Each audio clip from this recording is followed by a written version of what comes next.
Good morning everyone, welcome back to my Allotment Diaries. My name is Emma, these are my Allotment Diaries, and I would love for you to subscribe to my YouTube channel, which a lot of you have over the weekend, which is absolutely amazing. So I thought I'd do a very brief catch up of who I am. So my name is Emma.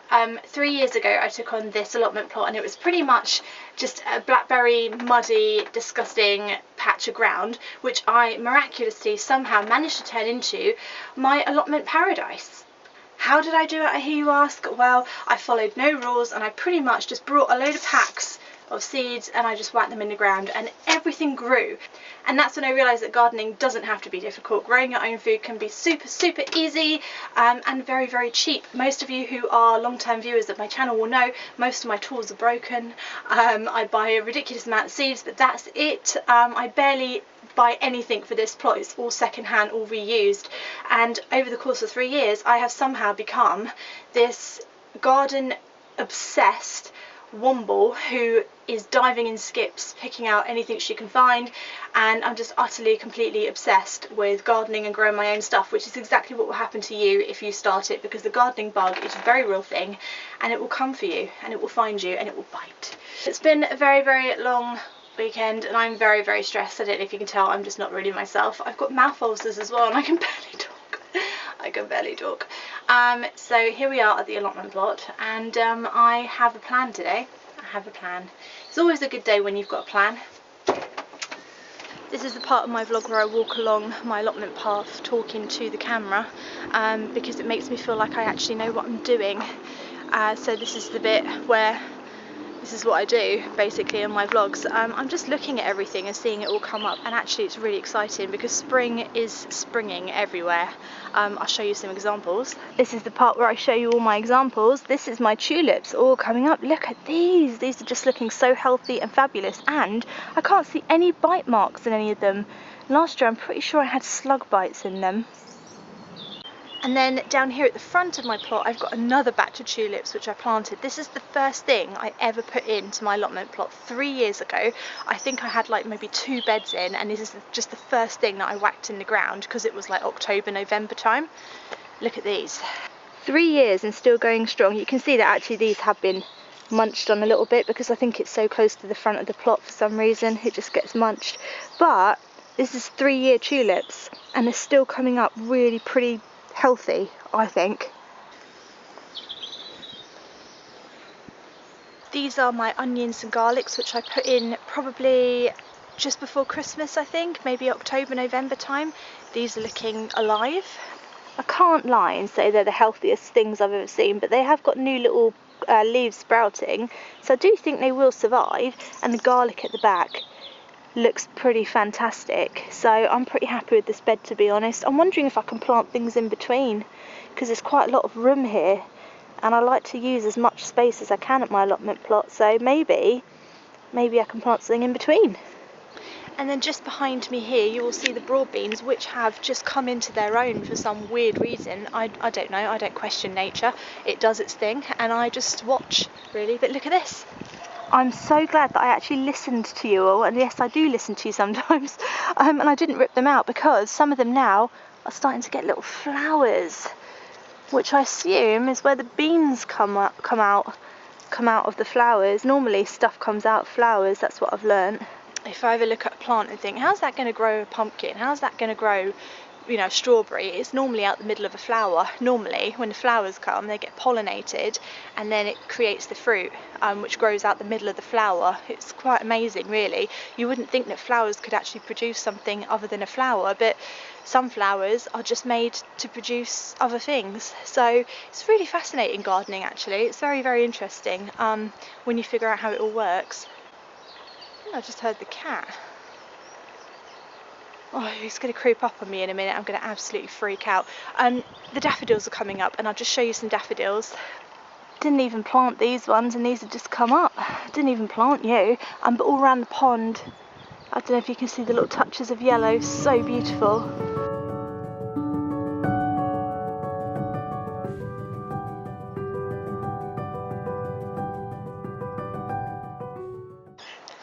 Around my pond here I have planted quite a few bulbs and things. a mouse bird, just ignore him, he's weird. I planted quite a few bulbs, and something that's coming up which I get excited about every single year is the irises. Irises are just stunning, but have you ever noticed how irises don't last very long at all? They probably flower, on my plot at least, for about a week, and then they're gone. They're just gone forever. And my lovely neighbour, 2 plots that way, gave me some water irises which didn't flower last year, and I'm really hoping that they do flower this year because they are just stunning. I can see them starting to grow, some little green shoots. These little things here, these are water irises, so they just sit, you just plonk them in the water. But all irises quite like to be near the water, and the other irises I've got, I'm sort of sitting on here. And they're all growing, they're all very, very happy. So I'm really hoping that they do flower this year. Come on, irises.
What I'm essentially trying to create here is I'm trying to join these 2 beds together. So when I designed these 2 beds at the end of my plot, I was just thinking of the size of the wood that I had, and I realise now that actually I need a much bigger space.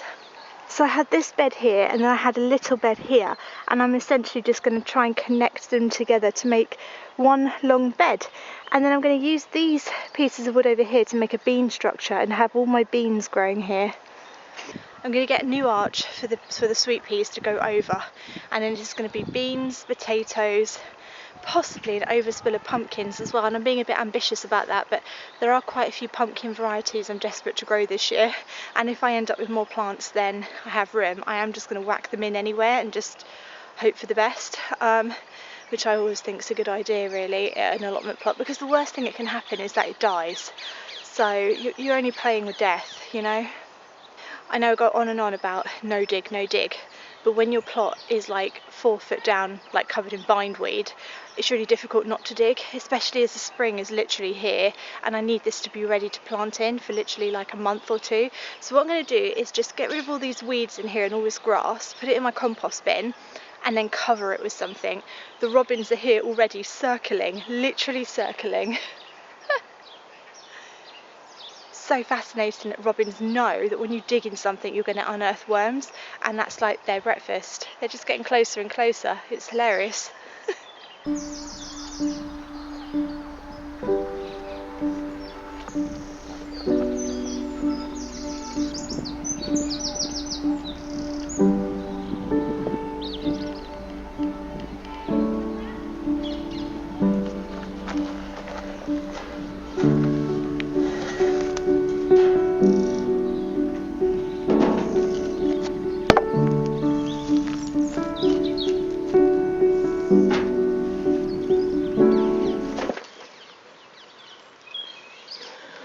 Weeding is one of those jobs that you either don't mind doing and find quite therapeutic, or that you absolutely loathe, and unfortunately I absolutely loathe it. I wish that I could enjoy weeding, because a lot of people I know do enjoy it and say it's very, very therapeutic and they enjoy the process of it. I hate it. I hate it. I wish that weeds would stop growing. And this isn't even weed, this is grass, which would be really good on my compost heap. It would really help my compost get going, but I just hate it and I just can't enjoy it.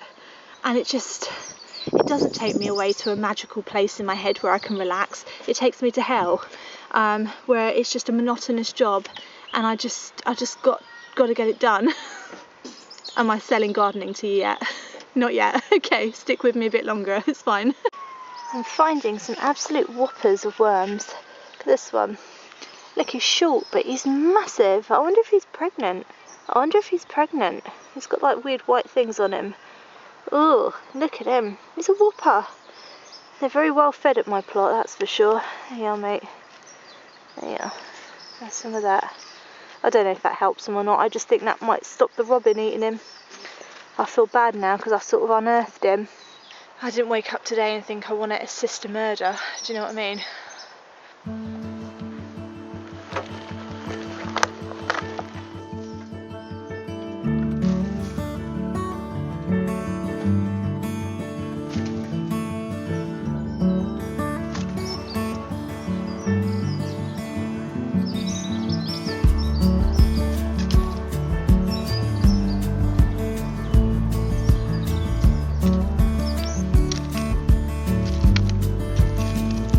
I know what you're wondering. Emma, where did you get this charming little rake that it makes you have to bend down right to the ground to be able to actually use? Well, basically I had a rake and it snapped. Then I tried to fix it with some duct tape and a stick, and then it broke again. And then I thought, stuff it, I'll just use it as it is. That's the story of my life. Right.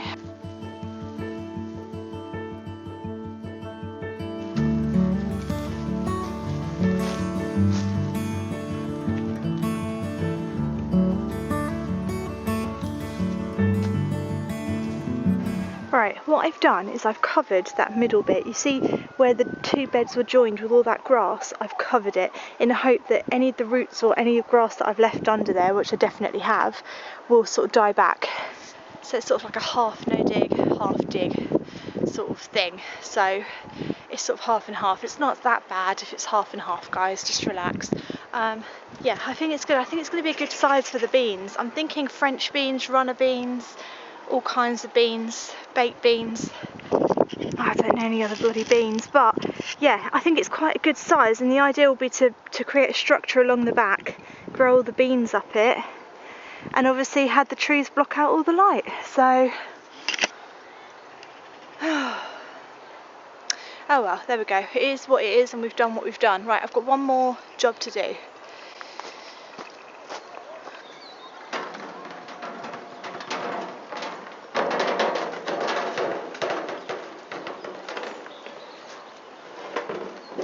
Right, so one more job to do.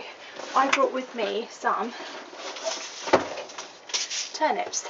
These are purple top Milan turnips, and I got them from Kitchen Garden magazine, and I thought I'd just whack them in. It says from March, and it doesn't actually say that you have to cloche them or anything. I might cloche them just in case, but I think I'm going to plant them where the carrots were going to go, because I can't find my carrot seeds anywhere. I've looked everywhere for them, and I've brought about 4 different varieties of carrots this year, but I can't find them. So in the row that I've left blank, I'm going to put these, and then they'll be cloched already. I think that's quite a good idea. So let's put some turnips in. It does say that you can sow them now in March, sow outdoors in March, and it has got quite a long growing season, so you harvest them in sort of September, October. So earlier we get them in, better. I don't know if it's actually true. You get them in the better. I haven't heard that one before, but now I'm an expert, so I suppose maybe it's true. I don't know.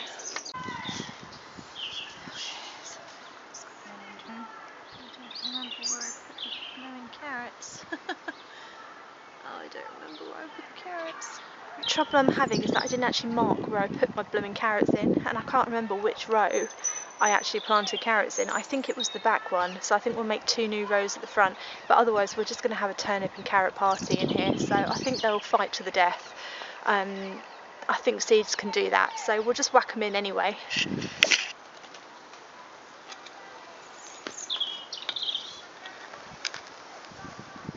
Tiniest blooming seeds in the world. This normally means that you have to sow thinly, and it's something that I just cannot do, so I just sow thickly and then prick them all out again.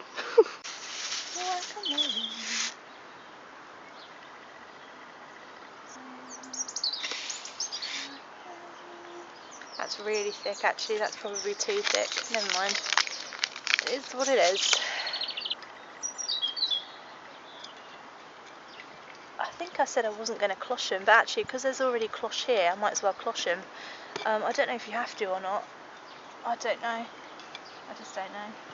Welcome to my gardening channel, where I know nothing. Right, just give them a whack.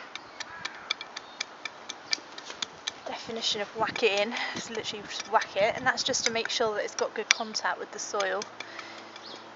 I think we should probably water it too.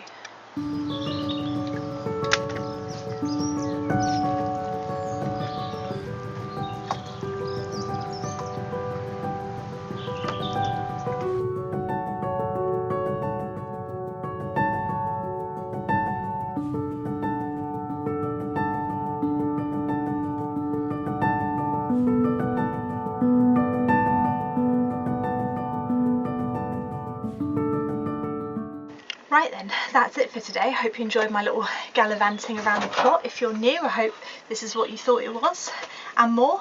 And I will see you in my next vlog, guys, which will be on Wednesday. So I will see you then. Do follow me any other way you want. I've got some links down below. So I thought I saw a mouse. I don't know what I'd do if I saw a mouse. Genuinely, I'm genuinely scared of my reaction. Yeah, I'll see you on Wednesday, guys. Thank you for watching, and I'll see you next time. Bye. Bye. I've said it so many times. Goodbye.